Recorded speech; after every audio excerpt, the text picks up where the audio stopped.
Buenas tardes, mis hermanos. Sin mayor preámbulo y meditando en lo que acabamos de cantar, abramos nuestras Biblias en Lucas, el Evangelio de nuestro Señor Jesucristo, según Lucas. Vamos al capítulo 10. En esta mañana estaremos estudiando a partir del versículo 25 al versículo 37, Lucas capítulo 10, versos 25 al 37. Agradecidos por los talentos y los dones que el Señor nos concede a la iglesia y la bendición de poder ser guiados en adoración por la vida de nuestros hermanos. Dice la palabra de nuestro Dios, verso 25 de Lucas capítulo 10. Y aquí un intérprete de la ley se levantó y dijo para probarle: Maestro, ¿haciendo qué cosa heredaré la vida eterna? Él le dijo: ¿qué está escrito en la ley? ¿Cómo lees? Aquel respondió y dijo: amarás al Señor tu Dios con todo tu corazón y con toda tu alma y con todas tus fuerzas y con toda tu mente, y a tu prójimo como a ti mismo. Y le dijo: bien has respondido, haz esto y vivirás. Pero él, queriendo justificarse a sí mismo, dijo a Jesús: ¿y quién es mi prójimo?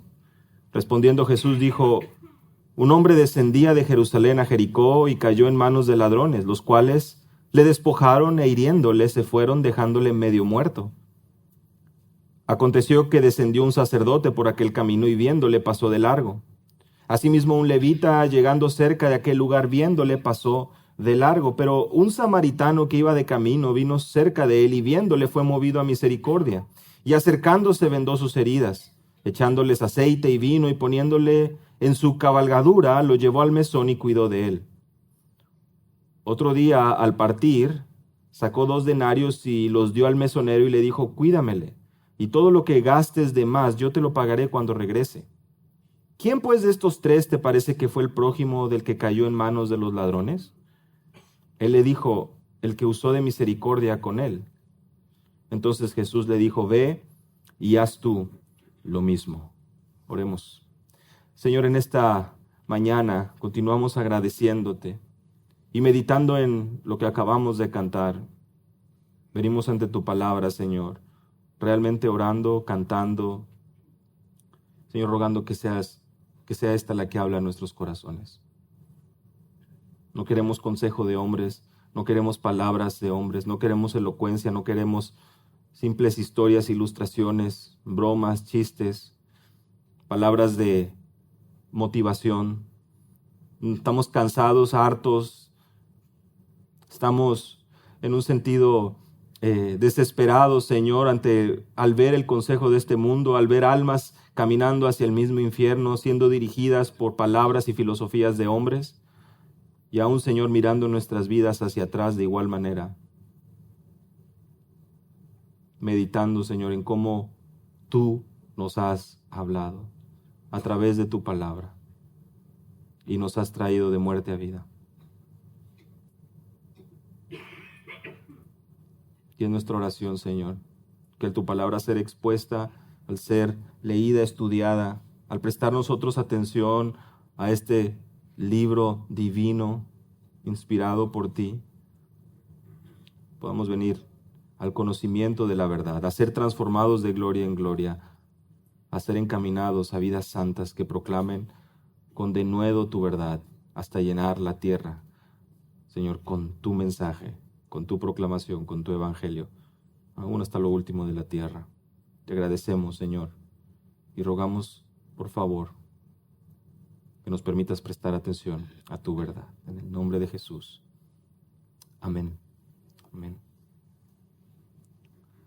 Desde niños hemos crecido en una cultura, en una sociedad donde a veces sin que se nos haya enseñado, hemos ido desarrollando habilidades muy interesantes. Podemos trasladarnos y pensar en el ejemplo de los niños, precisamente cuando viene el padre o la madre y que están en una reunión, sentados los pequeños, y viene el padre, viene la mamá y le dice al niño: hijo, no estés hablando. Estamos aquí en una conversación de adultos, por favor, no estés hablando. El niño se detiene, deja de hablar, y a los minutos empieza uno a escuchar un silbido, un chiflido. Y voltea con el niño la mamá, el papá, y le dice: te acabo de decir, Me dijiste que no hables, dice el niño.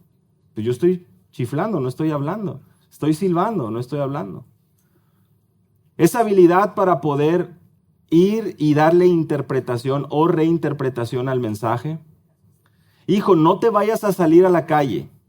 Te prohíbo que salgas por esa puerta. ¿Ok? ¿Entendido? La mamá, el papá se va, regresa y se encuentra el niño, al hijo, en la calle. Y te dije que no tenías permiso de salir. Me dijiste que no saliera por la puerta, pero pues me salí por la ventana. Me salí por la puerta de atrás.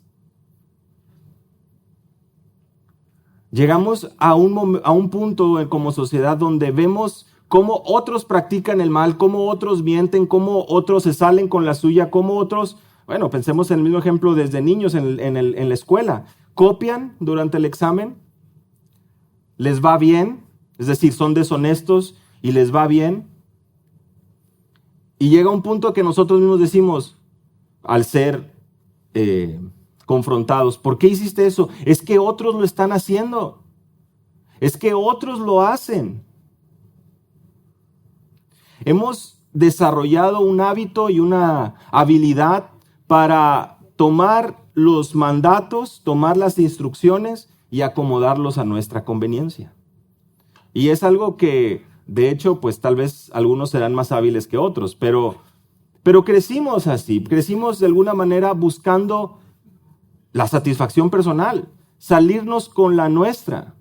De hecho, hasta el día de hoy, eso es lo que sucede. Quebramos o quebrantamos alguna ley, de una ley de tránsito, y queremos encontrar la salida fácil para no tener que pagar las consecuencias. Lo que estamos buscando nosotros es salirnos con la nuestra. Así es en términos generales la cultura de este mundo, la cultura de esta sociedad. Recibimos una instrucción, recibimos un mandato, recibimos una ley y estamos buscando cómo minimizar las consecuencias, que no nos duela tanto el castigo, o si es posible que no tengamos ningún castigo y podamos salir ilesos al quebrantar la ley, al quebrantar el propósito mismo de la instrucción. La madre le hace ver al niño y le dice, la razón por la que te prohibí salir era porque afuera estaba sucediendo esto y esto. Y es que podemos imaginar la historia. El niño, no les dije, pero el niño regresa después de haber salido por la ventana, regresa golpeado, lastimado, herido, asustado. Y la madre le dice, por eso te lo dije, porque yo sabía lo que había allá afuera. Pero en tu deseo por querer salirte con la tuya, hiciste lo que estaba a tu alcance para justificar tu desobediencia. Y ahora estás sufriendo las consecuencias de ella. Mis hermanos, en Lucas capítulo 10, verso 25 al 37, en esta mañana estudiaremos 3 escenas que dirigen nuestro corazón a una obediencia completa que resulte en amor a Dios y al prójimo. En esta sección de Lucas capítulo 10, versos 25 al 37, vamos a estudiar 3 escenas que dirigen nuestro corazón a una obediencia completa, que a su vez esta resulta en amor a Dios y al prójimo. La primera de estas escenas que dirigen nuestro corazón a una obediencia completa, la titulamos una argumentación perversa, versos 25 al 29. A partir del verso 30 estaremos observando la segunda escena, una ayuda providencial. Primero una argumentación perversa, versos 25 al 29, una ayuda providencial, versos 30 al 35, y finalmente una advertencia poderosa, versos 36 al 37. Una argumentación perversa, una ayuda providencial y una advertencia poderosa. Prestemos atención al verso 25. Y he aquí cierto intérprete de la ley se levantó y para ponerle a prueba dijo, Maestro, ¿qué haré para heredar la vida eterna? El encabezado de esta sección, la primera escena, la titulamos una argumentación perversa, no necesariamente por Jesús, quien es el que está siendo cuestionado, sino precisamente por el corazón que hay detrás de este argumento en contra de la ley de Dios. o esta conversación, la manera en que es iniciada por este intérprete de la ley. Es un experto de la ley de Moisés, mis hermanos, un escriba.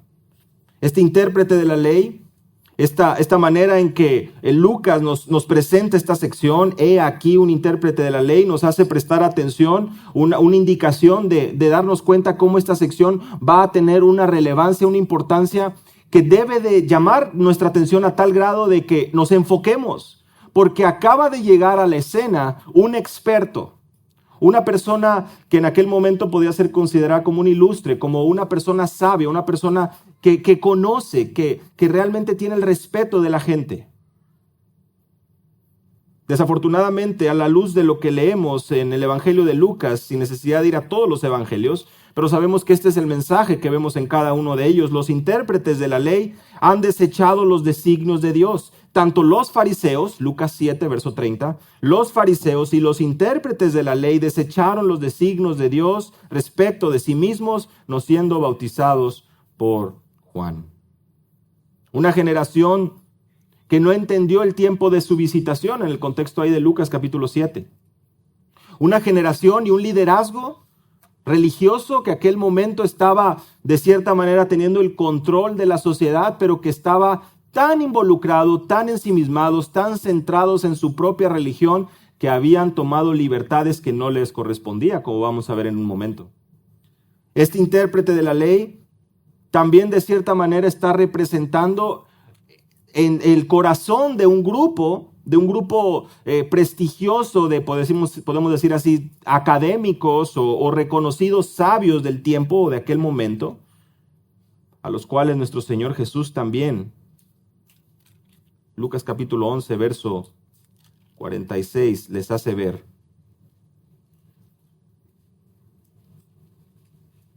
su verdadera condición.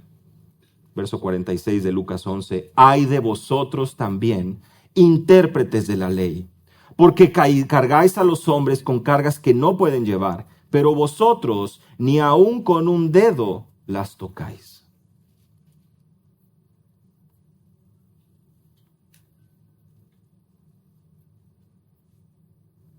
Estos hombres, fariseos y escribas, intérpretes de la ley, le acechaban, verso 54, y procuraban cazar alguna palabra de la boca de Jesús para acusarle, verso 54 de Lucas 11. Mis hermanos, esta es la realidad de estos hombres, de estos académicos, de estos sabios. Por eso es que aquí Lucas nos permite poder prestar la mayor atención, nos introduce con esta sección de manera clara, inspirado por el Espíritu, con la intención de que podamos realmente enfocarnos en lo que hay detrás de esta pregunta, pero a la misma vez cómo nosotros debemos de entender, interpretar los mandamientos y cómo estaremos observando cómo debemos obedecerlos. Este intérprete de la ley se levanta y dice, interesante, el propósito realmente de aquí, de esta descripción de Lucas, es presentarnos, imaginarnos, tener en mente esta escena donde este hombre, reconocido por la gente, con un corazón perverso, toma la palabra, el reconocimiento y los reflectores. Como si estuviéramos sentados en una obra de teatro y de repente el reflector apuntara hacia esa persona. Así es como Lucas nos está buscando presentar precisamente la imagen, porque este intérprete de la ley se levanta. Y para ponerle a prueba, vean ahí, para probarle, verso 25, dice, Maestro, ¿qué haré para heredar la vida eterna?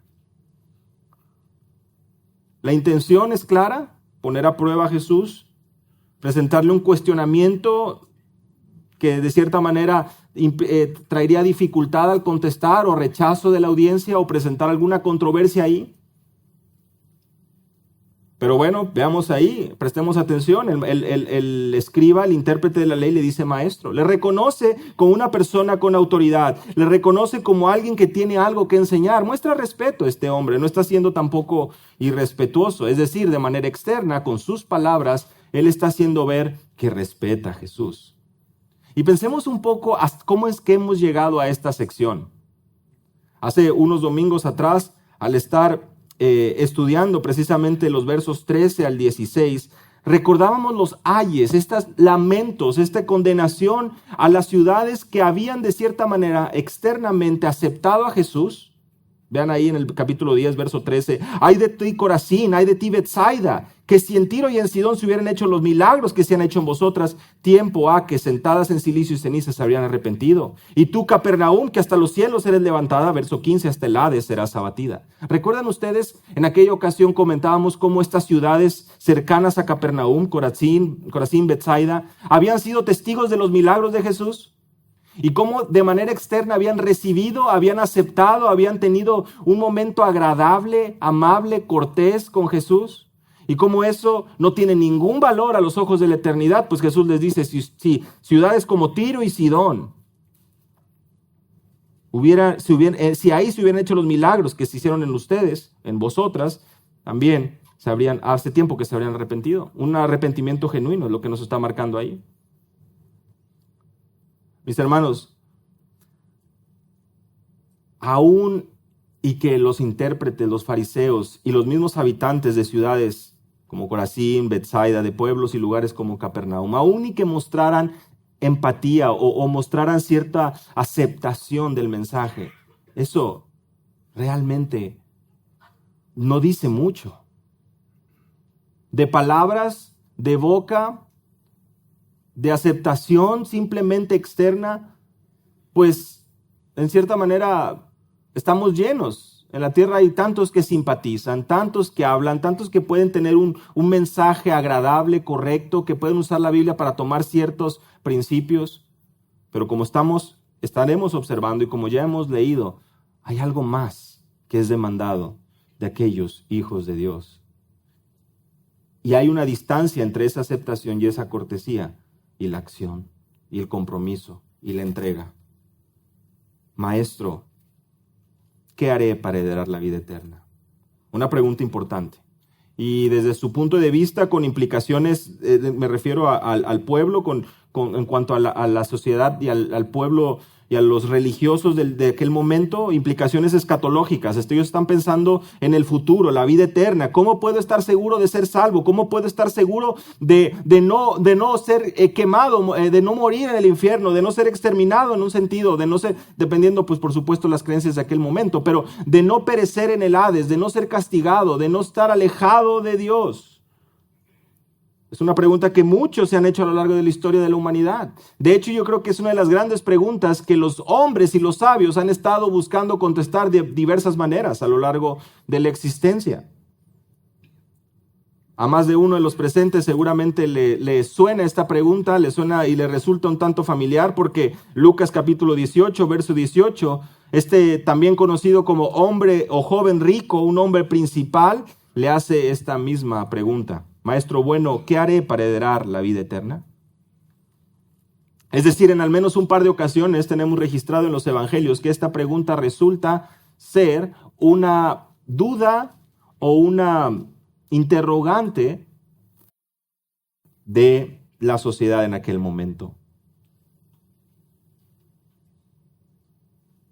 Vida eterna, dicen ellos. ¿Cómo puedo yo heredar, recibir, tener esa seguridad de la vida eterna? Vayan conmigo a Mateo capítulo 19, verso 29. Mateo 19, verso 29.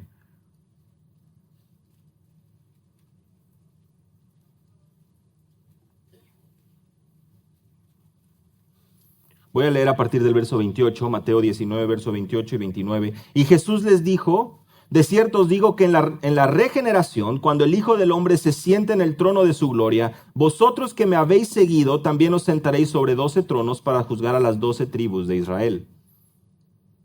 Y cualquiera que haya dejado casas, o hermanos, o hermanas, o padre, o madre, o mujer, o hijos, o tierras por mi nombre, recibirá 100 veces más y heredará la vida eterna.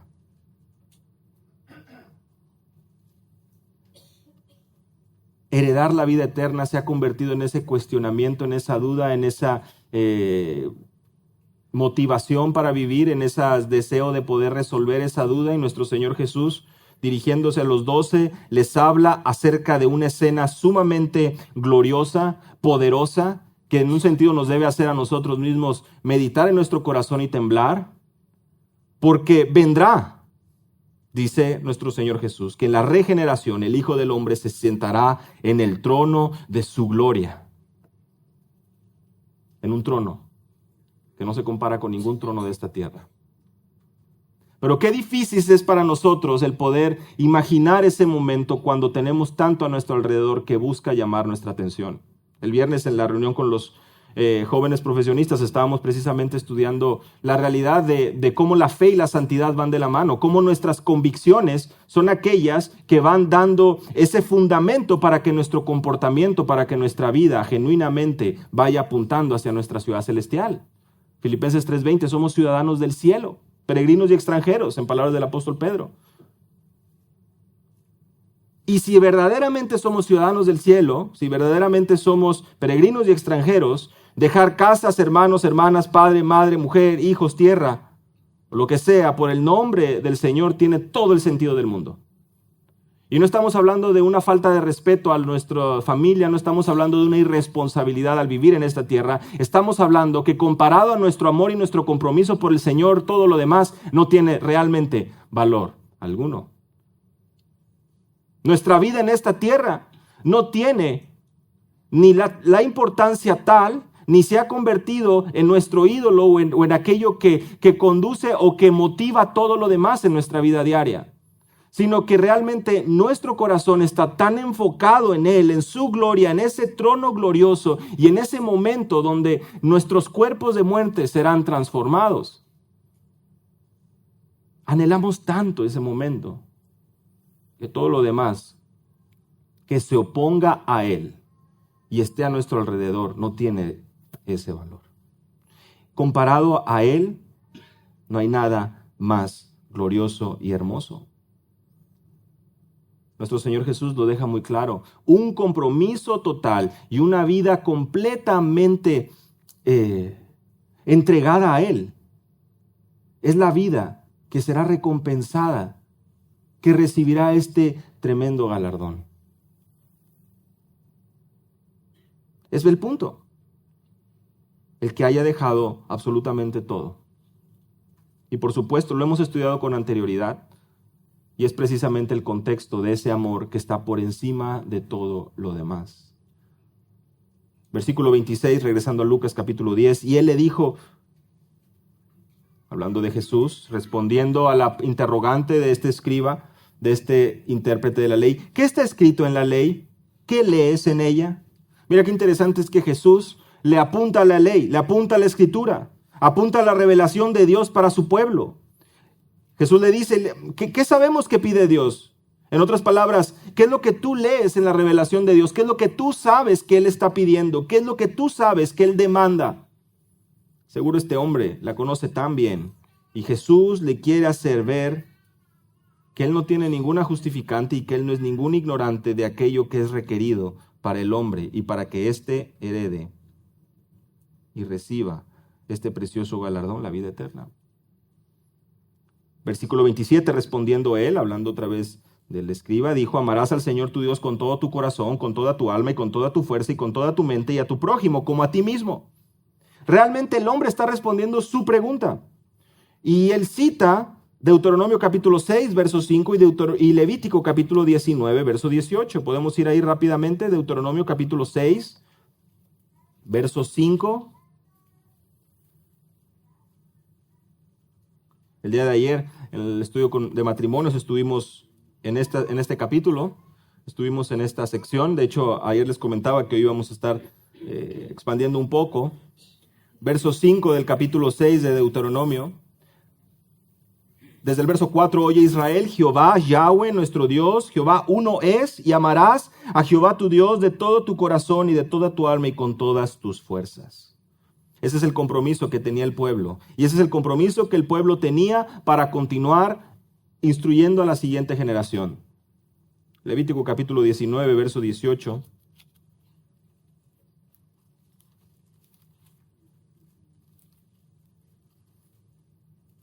Desde el verso 17, no aborrecerás a tu hermano en tu corazón, razonarás con tu prójimo para que no participes de su pecado, no te vengarás ni guardarás rencor a los hijos de tu pueblo, sino amarás a tu prójimo como a ti mismo.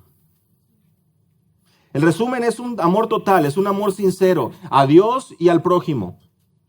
A Dios se nos dice con todo el corazón, con todo el alma, con todas las fuerzas y con toda la mente.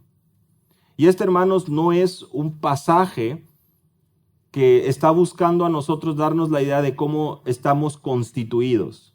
Desafortunadamente, en ocasiones se ha tomado pasajes en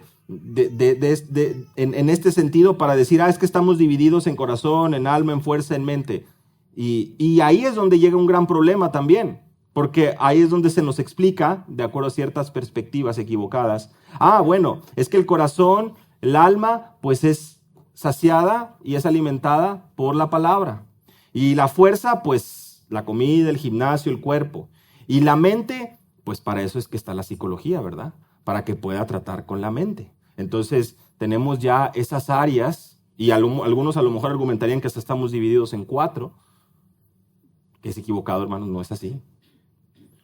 Ni tampoco en 3, como puedes ver.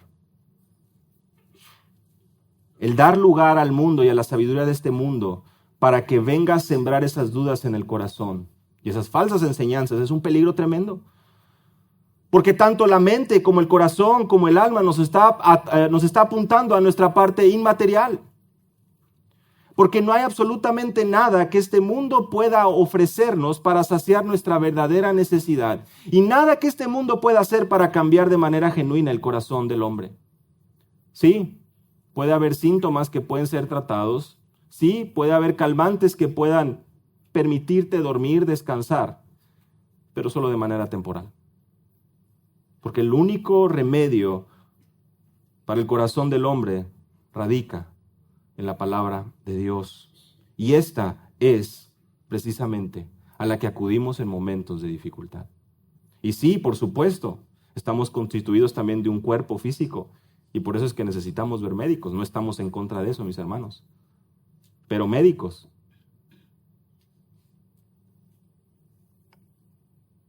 doctores, expertos, y qué mejor que sean creyentes, para que genuinamente puedan apuntarnos y hacernos ver que mientras por una parte necesitamos de cuidar de nuestro aspecto físico, de nuestra salud, y ser responsables y buenos mayordomos y siervos de lo que el Señor nos da, de la misma manera tenemos que ser buenos mayordomos y siervos fieles y útiles al saber que nuestro corazón debe ser guardado, que nuestros sentimientos deben de estar puestos en su lugar, que nuestra mente debe estar recordando y pensando, en palabras del apóstol Pablo a los Filipenses, en todo lo bueno, en todo lo justo, en todo lo agradable, en todo lo que trae verdadera gloria a Dios. Y es una disciplina continua. Por eso es que el mandamiento y el resumen que aquí hace de cierta manera, o la combinación que trae aquí el escriba, Jesús le dice, correctamente has respondido. Verso 28, haz esto y vivirás. Haz esto y vivirás. Jesús le está haciendo ver que hay mucha verdad aquí. De hecho, él mismo, Mateo capítulo 22, verso 36 al 40, él mismo menciona esto. Él mismo le hace ver a los fariseos y a los saduceos y a los intérpretes de la ley, les contesta en el contexto de Mateo 22 y les dice, al ser cuestionado cuál es el gran mandamiento de la ley, él les dice, amarás al Señor tu Dios con todo tu corazón, con toda tu alma y con toda tu mente. Este es el primero y grande mandamiento. Otra vez, aquí se nos menciona la mente, el corazón y el alma. Y dirán ustedes, pero es que en el otro pasaje se nos menciona la fuerza. ¿Qué está pasando? Mis hermanos, es una expresión para poder darnos cuenta que con todo lo que somos debemos de amar al Señor y a nuestro prójimo como a nosotros mismos. El hombre conocía bien el mandamiento y Jesús le reconoce por eso. Porque la verdad parece muy sencillo, parece muy fácil de leer. Al menos en el papel parece algo fácil hasta de recitar, de memorizar. Hasta podemos ensayar y poder decirlo con cierta entonación y con cierta pasión. Y por una parte, si bien es cierto, se nos habla del compromiso total hacia el Señor, hacia Dios, hacia Yahweh, el creador de todo. Ayer estuvimos estudiando un poco de los atributos de Dios al inicio. Ese principio de saber que Él es quien gobierna por sobre todas las cosas. Aún lo que leíamos hace un momento en el contexto de Mateo y las palabras a los discípulos. Visualizar, imaginar, pensar, tener esa imagen en nuestra mente de nuestro Señor sentado en su trono de gloria. Aún meditar en las palabras del apóstol Pablo cuando les menciona ahí a los religiosos en el Areópago, en la colina de Marte, ahí en Atenas, les dice, ustedes son muy religiosos, pero Dios, el creador de todo, en quien vivimos, nos movemos y existimos, en Él es que podemos nosotros tener esto que llamamos vida. Y menciona Él, ahí en Hechos capítulo 17, que es Dios quien ha establecido juzgar con justo juicio a la humanidad por medio de un hombre, Jesucristo. Y por eso es que llama a todos a arrepentirnos. Dice, Él llama a todo hombre a que se arrepienta, que se aparta de su mal camino. El Dios justo y poderoso, bondadoso, amor, sabio, eterno, omnipotente, santo, santo, santo, es quien le dice a los suyos que lo mejor para su vida es una disciplina de amor a Él por sobre todas las cosas. Un amor a Él de manera total y completa, pero también un amor al prójimo. ¿Y cómo es descrito ese amor al prójimo? Como a ti mismo. Y aquí es donde viene y llegamos a un punto interesante, ¿no? Porque hoy en día, si bien es cierto en el contexto de Lucas, como vamos a ver en un momento más, tenían dudas de quién era el prójimo. Hoy en día la duda no es tanto a lo mejor, o no va tanto por ahí, por quién es el prójimo, sino hoy el engaño de este mundo va más por el lado, y menciona a un autor, un pastor, predicador, maestro mío, en el seminario me dice, y menciona con respecto a esto, la duda parece hoy en día ir más enfocada a, bueno, es que por eso no te amas suficiente. Hoy el problema de la humanidad es que no nos amamos suficiente. No nos valoramos como debemos valorar. No tenemos ese amor propio que es sano, que es bueno. Mis hermanos, tú puedes estudiar de Génesis a Apocalipsis y nunca verás un mandato a amarnos a nosotros mismos. Tú puedes ir de inicio a fin en la revelación de la Escritura, el libro del Creador, de aquel que nos creó a ti y a mí, conoce perfectamente. Y en ningún momento su instrucción es a poder evaluarnos y darnos cuenta si realmente nos amamos o no nos amamos. Si realmente debemos de cultivar un amor propio, porque no nos amamos lo suficiente. No. De hecho, lo que vemos en la Escritura es que se da por sentado que nos amamos tanto, que somos tan egoístas, tan orgullosos, tan soberbios, que el gran reto es poder amar a nuestro hermano de esa misma manera con la que nos amamos a nosotros mismos. Eso es lo que nos dicta la Escritura. Y ese es el engaño que este mundo ha buscado permear en nuestros corazones. Llegar con tristeza, sentirnos víctimas de las situaciones, mirarnos unos a otros y vernos, es que me hace falta tanto amor. Primero tengo que aprender a amarme para poder así. No caigas más en el engaño del error, del pecado, de la soberbia y el orgullo. Lo que necesitas hacer es negarte a ti mismo, entendiendo que te amas demasiado, que buscas tu propio pecado, que buscas sentirte merecedor de algo, cuando lo único de lo que somos merecedores es del mismo infierno. Pero por gracia y por amor nuestro Señor Jesucristo ha venido a esta tierra y hoy tenemos la esperanza de genuinamente poder tener una vida que no se compara a nada de lo que este mundo pueda ofrecer. Haz esto y vivirás, concluye nuestro Señor Jesús, verso 28. Has respondido correctamente, haz esto y vivirás. Imperativo, un mandamiento. No se trata solamente de saberlo, no se trata solamente de venir y decir, maestro, ¿qué debo hacer? Qué buena pregunta hiciste, mira, tienes que hacer. No se trata solamente de una plática, se trata de actuar, de practicarlo, y ahí realmente es donde está la recompensa. ¿Y quién puede hacer esto? La gran pregunta es, ¿quién puede hacer esto? ¿Quién puede amar a Dios con todo lo que somos, cada segundo de nuestra existencia y cada segundo de nuestra misma existencia mostrar también un amor al prójimo? Díganme, ¿quién de nosotros genuinamente puede levantar la mano y decirse, yo amo a Dios con todo mi corazón, con toda mi alma, con todas mis fuerzas y amo a mi prójimo como a mí mismo cada segundo de mi vida? La respuesta correcta es nadie. Porque aceptando nuestra condición delante de Dios, sabemos que nuestras fuerzas somos y estamos en bancarrota espiritual. Si no es por gracia y misericordia que Él viene, nos levanta, nos sustenta y nos traslada de tinieblas al reino de su luz, no tendríamos la menor esperanza. Y es porque Cristo ha cumplido la ley a nuestro favor. Que nosotros hoy podemos tener esa esperanza de esforzarnos y de caminar en esa dirección, de amarlo a Él por sobre todas las cosas y amar a nuestro prójimo. Pero en la condición de muerte espiritual de este escriba y fariseo, o escribas y fariseos, intérpretes de la ley, saduceos, la población en aquel momento, lo que más debían de haber hecho es, no podemos, es imposible hacer eso. Lo hemos intentado y somos un fracaso. Pero esas palabras son muy fuertes y muy duras. Esas palabras, imagínense en el consultorio de un psicólogo. No digas eso, no puedes decir eso, no. El evangelio que nos lleva es a nuestras rodillas y a clamar por misericordia y a reconocer nuestro fracaso.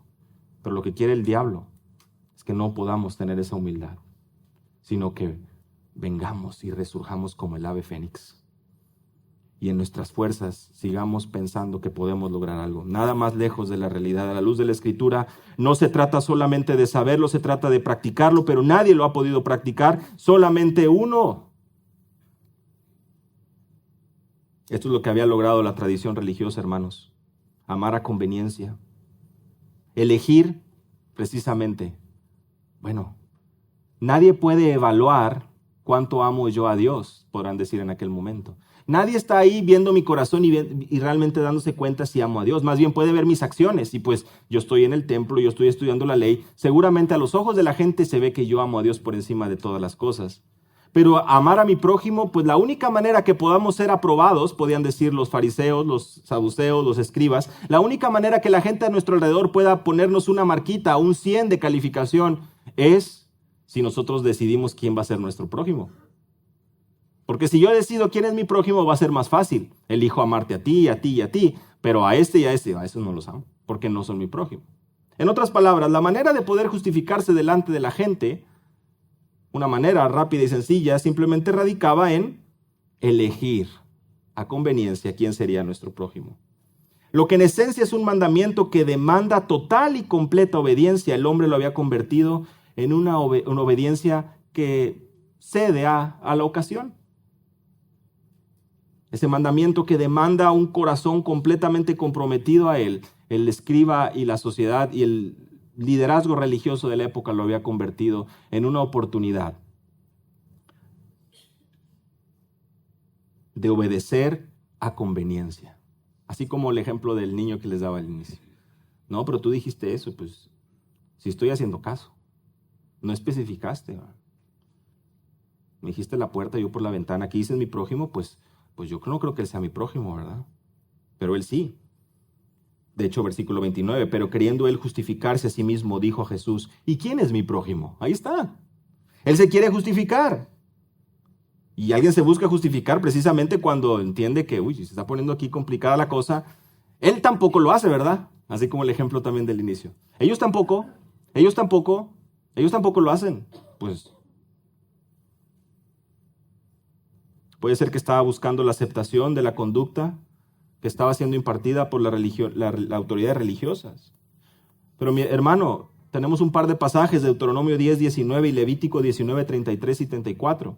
No vamos a ir ahí por cuestiones de tiempo, pero Levítico 19, 33 y 34 y Deuteronomio 10, 19 también instruía al pueblo a amar al extranjero, a velar por su prójimo, a no ser indiferente a la necesidad de aquel que no era del pueblo.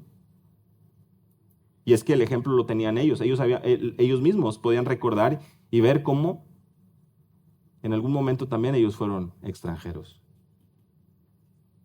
Esta argumentación perversa da pie ahora a estos versículos que veremos a continuación. Lo que conocemos normalmente como la parábola del buen samaritano, lo que conocemos normalmente o que hemos escuchado como esta ilustración o esta historia o este conjunto de escenas que dan luz y que vienen a responder esta pregunta de este hombre. Una ayuda providencial, segunda escena que nos lleva y nos guía a un compromiso total a nuestro Dios. Respondiendo Jesús, dijo, cierto hombre bajaba de Jerusalén a Jericó y cayó en manos de salteadores, los cuales después de despojarlo y darle golpes, se fueron dejándolo medio muerto. La manera en que Lucas comienza las parábolas, varios casos así, capítulo 12, capítulo 14, capítulo 15 y 16, si Dios nos concede, tendremos la oportunidad de llegar ahí conforme avanzamos en este precioso evangelio. Cierto hombre bajaba de Jerusalén a Jericó. Hermanos, este es un viaje descendente, por eso se nos habla de que iba bajando. Aproximadamente 30 kilómetros de camino. Pero está este camino rodeado de cuevas, lo que lo hacía perfecto para que los ladrones se escondieran por ahí. Se iban escondiendo los ladrones y podían robar a los viajeros, aquellos que iban caminando por ahí. De hecho, se reconoce que aún años después de Cristo, esta ruta era una de las preferidas por los ladrones. Pues este hombre que está haciendo este recorrido cae en manos de salteadores, cae en manos de ladrones, cae en manos de estos hombres malos que lo despojan de lo que tiene, le dan golpes y lo dejan prácticamente medio muerto. No hay mucha descripción del hombre, se nos habla simplemente que fue asaltado, despojado y golpeado al punto de dejarlo casi muerto. No se nos dice si era un buen hombre, si era un mal hombre, si tenía hijos, si no tenía hijos, nada, no se nos dice absolutamente nada porque el punto no está ahí. Versículo 31, por casualidad, vean ahí, providencialmente, aconteció que descendió un sacerdote por aquel camino. Y viéndole, o cuando le vio, pasó por el otro lado del camino. Reina Valera dice, pasó de largo. Realmente le ve y pasa. Providencialmente nuestro Señor Jesús ilustra que en esta parábola primero aparece este sacerdote. Obviamente hay un motivo, hay un propósito. ¿Quiénes eran los sacerdotes, hermanos? Un hombre que sirve en el templo. Un hombre que representa un alto grado de piedad. Un hombre que realmente a los ojos de la sociedad era muy respetado, muy religioso, que aparentemente pues al servir a Dios en el templo estaba ahí al servicio de Dios y del prójimo. Pero este hombre no se detiene ni muestra ningún deseo de ayudar. Vean ahí versículo 32. Asimismo un levita, llegando cerca de aquel lugar y viéndole, pasó de largo. Llegó el levita, llega al lugar, lo ve y pasa también por el otro lado del camino. ¿Quién es el levita? Un miembro de la tribu de Leví. ¿Qué quiere decir esto? En el momento donde nos encontramos aquí situados, el ministerio de Jesús en esta tierra, un asistente del sacerdote. En otras palabras, mis hermanos, pasaron por ahí los dos oficios, dos representantes de lo más consagrado del templo, de lo más consagrado del sistema religioso en aquel momento. Aquello que los hombres veían como grandes ejemplos de piedad. La crema innata acaba de pasar por ahí. Los que tenían a los ojos de los hombres un lugar asegurado en el cielo. En un sentido, Jesús está condenando el sistema religioso de ese tiempo. El sistema religioso que es aquí representado por sus dos grandes exponentes. ¿Y saben qué sucede? Ninguno de los dos se detiene para ayudar. Ignorando por completo pasajes como el que leíamos hace un momento en la lectura bíblica, Miqueas 6:8. Oh hombre, Él te ha declarado lo que es bueno y que pide de ti, hacer justicia, amar misericordia y ser humilde, humillarte ante tu Dios. Los que en apariencia son los más consagrados habían mostrado una indiferencia total al necesitado. Versículo 33. Pero cierto samaritano que iba de viaje llegó a donde él estaba y cuando lo vio tuvo compasión. Acercándose le vendó sus heridas, derramando aceite y vino sobre ellas y poniéndole sobre su propia cabalgadura lo llevó a un mesón y lo cuidó. Verso 35. Al día siguiente, sacando 2 denarios, se los dio al mesonero y le dijo, cuídalo. Y todo lo demás que gastes cuando yo regrese, te lo pagaré. Por eso es que este encabezado y esta segunda escena la titulamos esta ayuda providencial. porque llegó el samaritano. Y para ti y para mí, pues decimos, ay, qué bueno que llegó el rescate, ¿no? Un samaritano. Hermanos, pero para el intérprete de la ley, para el estudioso de la ley, para el fariseo, para la audiencia de aquel momento, era, no puedes estar diciendo eso. ¿Qué dijo un samaritano? Lo estudiamos también ya hace algunos domingos. Los judíos tenían un orgullo tan arraigado que buscaban evitar pisar la tierra de Samaria. El odio era en ambos sentidos. Los judíos mismos, en el año 128 a.C., habían destruido el templo samaritano en el monte Gerizim. Por eso es que en la conversación de Jesús con la mujer samaritana en Juan capítulo 4, verso 20, es esta mujer quien le dice, nuestros padres adoraron en este monte y vosotros decís que en Jerusalén es el lugar donde se debe adorar. Había una batalla, una lucha, porque los samaritanos estaban persiguiendo otros intereses en su búsqueda de Dios, estaban desviados desde la mente y desde la perspectiva judía, y por supuesto eso mismo aplicaba para el otro lado. Enemigos. Los samaritanos eran los menos respetados para los judíos en aquel momento. De hecho, se comenta que comer con un samaritano para el judío de la época era comer con un cerdo. Ese era el nivel de desprecio que se tenían. Por lo que no es el personaje que estaban esperando en la historia, ¿verdad? En la parábola. No es el personaje favorito. No es como el héroe que viene a la historia a salvar al herido. Para ellos no. Este samaritano es el quien tiene compasión. Vean ahí las secciones. Verso 34. Se acerca, le venda sus heridas, derrama aceite y vino, buscando ahí limpiar las heridas, lo pone sobre su propia cabalgadura. ¿Qué quiere decir esto? El samaritano está dispuesto a caminar para que el herido, el hombre herido, pueda ir ahí montado. Lo lleva a un mesón, se hace responsable, lo cuida, se hace tan responsable que verso 35 saca 2 denarios, lo suficiente, hermanos, para cubrir desde 3 semanas hasta 2 meses de estancia en un mesón. Demasiado. Pero no termina ahí su compromiso con el herido, ¿verdad? Parte final del verso 35. Le dice al mesonero, cuídalo. Y todo lo que gaste de más, o todo lo demás que gastes, cuando yo regrese te lo pagaré. Es enfático. El samaritano dice, yo me hago cargo. De aquí en adelante, yo me hago cargo. Hasta parece que es el preámbulo de los seguros médicos, ¿verdad? La póliza de gastos médicos mayores, aquí está. Yo me encargo de cubrir absolutamente todo.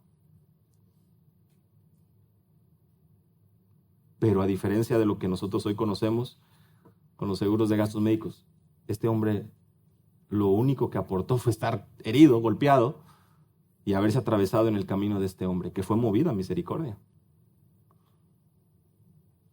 No hay ningún mérito, ninguna gracia. De hecho, pensemos en el samaritano. Pudo haber pasado ahí, y tal vez como algunos de nosotros hemos llegado a pensar, ver a una persona herida y necesitada, pues a lo mejor se lo merece, ¿verdad?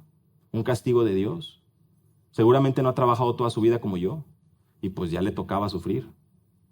Y nosotros en nuestra cabeza empezamos a hacer historias. Fue mal hijo, nunca trabajó a lo mejor. Por eso está ahí pidiendo, por eso es que está en necesidad, por eso es que esto, por eso. Y nosotros buscamos esta parte lógica, como hemos sido instruidos. Porque al que le va mal, o el que siembra mal, pues le va a cosechar mal. El que es irresponsable, pues siempre va a andar pasando por estas situaciones. Y la verdad es que nosotros en esta parábola, nuestro Señor Jesús nos hace ver, no tenemos que saber detalles de la vida de este hombre herido, golpeado, robado. Ni situaciones de su aspecto, ni siquiera conversación. Lo que hace el samaritano es ver a un hombre en necesidad y es movido a misericordia y cuida de él de una manera que excede aún hasta lo mínimo, por supuesto, y va más allá. Por lo que llegamos a esta última escena, versos 36 y 37, una advertencia poderosa. Hemos ya visto esta argumentación perversa, estas preguntas y el corazón que está detrás del cuestionamiento hacia Jesús. Hemos visto esta ayuda providencial en un ejemplo muy lindo, muy claro de este hombre, de este samaritano. Y ahora llegamos a esta advertencia poderosa, este mandato. Vean ahí versos 36 y 37. ¿Cuál de estos 3 piensas tú que demostró ser prójimo del que cayó en manos de los salteadores? Jesús es ahora quien pregunta. Y básicamente le dice, mira, la pregunta no es quién es tu prójimo. La pregunta es, ¿eres tú un prójimo para alguien? ¿Estás siendo tú ese prójimo? La pregunta es distinta y la pregunta que cada uno de nosotros nos tenemos que hacer, aquella con la que me parece podemos salir de este lugar, es si realmente estamos siendo ese prójimo. Porque nosotros sentarnos cómodamente en nuestra silla y elegir a quién vamos a servir y quién es nuestro prójimo, pues resulta bastante cómodo. Y sabes, no nos corresponde a nosotros. ¿Quién demostró ser prójimo del herido? ¿Cuál de estos tres, sacerdote, levita y samaritano, crees tú que demostró ser prójimo del que cayó en manos de los salteadores? El punto a notar es que el samaritano no se detuvo a evaluar, no se detuvo a ver si iba a recibir un beneficio, porque a veces también eso pasa. Estamos dispuestos a ayudar si va a haber algo a cambio. Yo te doy para que tú me des. Todo es negocio, todo es transacción. Si yo no voy a salir beneficiado, como que no muestro mucho interés. Yo hago esto esperando algo a cambio. Yo voy a hacer esto esperando a que me hagan esto. Y si no me lo dan, culpo rápidamente al otro. Yo soy víctima. Yo siempre he estado bien. Estoy esperando respuestas de los demás. Hermanos, es una reacción pecaminosa. La manera en que el samaritano actúa es servir, amar, mostrar misericordia de manera desinteresada. Él le dijo, el que tuvo misericordia de él, verso 37, y Jesús le dijo, ve y haz tú lo mismo. El escriba no es capaz de nombrar al samaritano, pero sabe que mostró misericordia, sabe que mostró clemencia, sabe que mostró compasión, sabe que mostró una preocupación por el bienestar de alguien en necesidad. Y no se acercó ahí y le hizo una entrevista para ver si lo ayudaba o no. No fue a preguntarle, oye, ¿y tú no eres ladrón? Oye, ¿no será que te pagaron esto porque tú les debías algo? No se puso a evaluar ahí si lo merecía o no, porque no le correspondía a él hacer eso. Piensa un poco y medita en eso. Amar al prójimo como nos amamos a nosotros mismos, como te amas a ti mismo. Es ese dar oportunidades. Es ese ceder. Es ese buscar a toda costa esa satisfacción. Es esa comodidad. Eso que nos gusta. Que nos sentemos en un sillón. Tener un aire acondicionado. Tener un abanico. Tener una linda tarde. Ver así un paisaje, tomando así un refresco, una limonada. Imaginarnos en la comodidad de a lo mejor de una playa, de un camastro, ¿verdad? Qué linda escena. Nos gusta que se nos trate bien, nos gusta cuidarnos. Y con esa misma vehemencia que buscamos esto, con esa misma pasión por la que estamos buscando nuestra comodidad y nos gusta que nos atiendan, ¿será que es lo mismo que nosotros demostramos al prójimo? ¿Será que es la misma manera que nosotros estamos dispuestos a dar al prójimo? Porque inevitablemente eso va a ceder, eso significa ceder a lo que tú quieres. No es en tus tiempos libres, ¿verdad? Tú viste ahí. El samaritano no fue, y dice, híjole, qué pena que esto no fue ayer, porque ayer se hubiera estado libre, pero hoy tengo cosas que hacer. A diferencia a lo mejor del sacerdote y el levita, que a lo mejor en su justificación de servir a Dios, pasaron por alto la manera más clara y evidente para poder mostrar un compromiso total a Dios. Mis hermanos, Jesús le dice, ve y haz tú lo mismo. ¿Quién es tu prójimo? ¿El que te ama? No, Mateo capítulo 5, versículos 43 al 47. Amar a aquellos que nos aman, amar a aquellos a que nos hacen bien, eso no tiene mérito. Amad a vuestros enemigos, dice nuestro Señor Jesús, Mateo 5:44. Bendecid a los que os maldicen, haced bien a los que os aborrecen, y orad por los que os ultrajan y os persiguen, para que seáis hijos de vuestro Padre que está en los cielos, que hace salir su sol sobre malos y buenos, y que hace llover sobre justos e injustos. Verso 45 de Mateo 5. Verso 46. Porque si amáis a los que os aman, ¿qué recompensa tendréis? ¿No hacen también lo mismo los publicanos? Sed pues vosotros perfectos, como vuestro Padre que está en los cielos es perfecto. Otra vez ese mismo llamado a que la audiencia diga, no podemos, Esto es imposible, necesitamos ayuda, necesitamos un Salvador. Pero hoy tú y yo nos encontramos de este lado de la cruz. Y si hemos sido perdonados por la obra de Cristo, mi hermano, el mandato es muy claro. Y está una y otra vez instruido en las cartas del apóstol Pablo a las iglesias. En Romanos capítulo 13, verso 8 al 10, no debáis nada a nadie, amaros unos a otros, porque el que ama al prójimo ha cumplido la ley. Amarás a tu prójimo como a ti mismo. El amor no hace mal al prójimo. Así que el cumplimiento de la ley es el amor. Romanos capítulo 13, verso 8 al 10. El apóstol Pablo le escribe a la iglesia de los Gálatas y en el capítulo 5, Gálatas 5, verso 13 al 5. Hermanos, vosotros a libertad fuisteis llamados, Gálatas 5:13. Solamente que no uses la libertad como ocasión para la carne, sino servíos por amor los unos a los otros. Porque toda la ley en esta palabra se cumple, verso 14 de Gálatas 5. Amarás a tu prójimo como a ti mismo. Pero él no me ama. Eso no está ahí, no es una condición si el otro sí o no. No estamos como los niños que les platicaba yo en la ilustración del inicio, condicionando y acomodando los mandamientos de Dios. No, pero es que me hizo esto, Señor.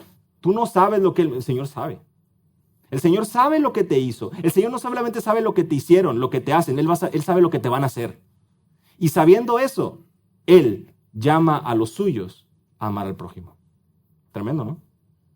Tú ni te imaginas, posiblemente, lo que puedan hacernos a nosotros, la manera en que se van a referir a nosotros. Ni siquiera a lo mejor nosotros preveemos si estamos meditando o pensando en el futuro en cuanto a la manera en que nos van a ofender. Pero sin importar lo que suceda, el mandato es: amarás a tu prójimo como a ti mismo. El mandato es no hacer acepción de personas, Santiago capítulo 2. El mandato es mostrar ese amor, cumplir la ley real.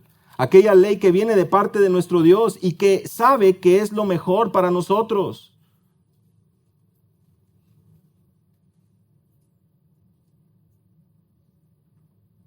Santiago 2:8. Mis hermanos, Primera de Juan capítulo 3, versículo 16. Vamos todos ahí, por favor. Primera de Juan capítulo 3, verso 16. Antes de concluir y tener un tiempo para preparar nuestros corazones para la mesa del Señor. Primera de Juan, capítulo 3, verso 16 al 18.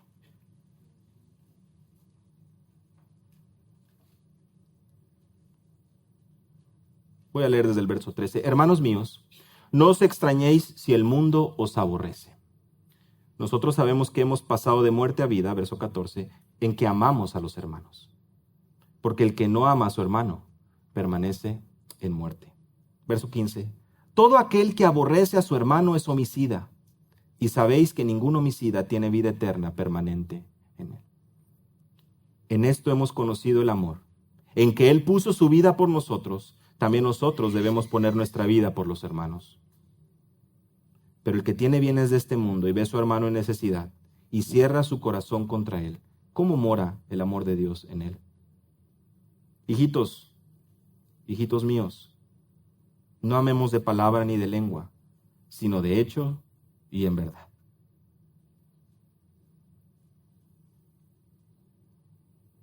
Hemos recibido tanto amor que no puede haber lugar en nuestros corazones para aborrecer o guardar rencor al prójimo. Hemos recibido tanto amor que debemos de reconocer de la misma manera que cada persona que nuestro Dios pone en nuestro camino no es casualidad. Cada alma, cada compañero de trabajo, cada vecino que el Señor pone en nuestro camino no es simplemente por cualquier cosa. Si el Señor lo ha puesto ahí y está la manera y la oportunidad para servir, para compartir, para mostrar ese amor, no seamos indiferentes. Si bien es cierto, algunos requerirán de ayuda física, económica, otros requieren algo mucho más importante. Algo que tú y yo conocemos y algo que el mundo no conoce. Son las buenas nuevas de salvación. El mandato es poderoso, el mandato es preciso y esto es lo que Dios espera de sus hijos. Mis hermanos, estas 3 escenas que estudiamos en esta mañana apuntan y dirigen nuestro corazón a una obediencia completa que resulta en amor a Dios. Y en amor a Dios es que inevitablemente también repercute y se puede observar como un amor al prójimo genuino y verdadero. El mundo, mediante una argumentación perversa, busca torcer, busca acomodar los mandamientos, busca y anhela su conveniencia, ¿verdad? Pero observamos esa ayuda providencial que llega de este samaritano, el que menos esperaban a los oídos de los judíos, pero que viene y muestra una misericordia impresionante. Y finalmente observamos cómo culmina nuestro Señor Jesús apuntando al corazón, apuntando a la pregunta correcta. No es quién es mi prójimo, es estás siendo tú ese prójimo. Eres tú un prójimo. Esa advertencia poderosa. El sistema religioso de aquel tiempo buscaba reducir a quien amar. Pero si amamos realmente a Dios, esto se va a ver en un trato y un amor al prójimo. No dejemos que el orgullo continúe en nuestro corazón. Que el orgullo nos continúe guiando al engaño, pensando que estamos cumpliendo los mandamientos de Dios, pero simplemente los estamos acomodando a conveniencia propia. Mis hermanos, en esto conocemos que somos de la verdad. Cuando amamos en hecho y en verdad. Cuando no amamos solamente de palabra ni de lengua. Pues hemos conocido el amor. Él puso su vida por nosotros y así nosotros debemos poner nuestras vidas por nuestros hermanos. Vamos a inclinar el rostro. Te invito a que podamos meditar y preparar nuestro corazón para participar de la mesa de nuestro Dios.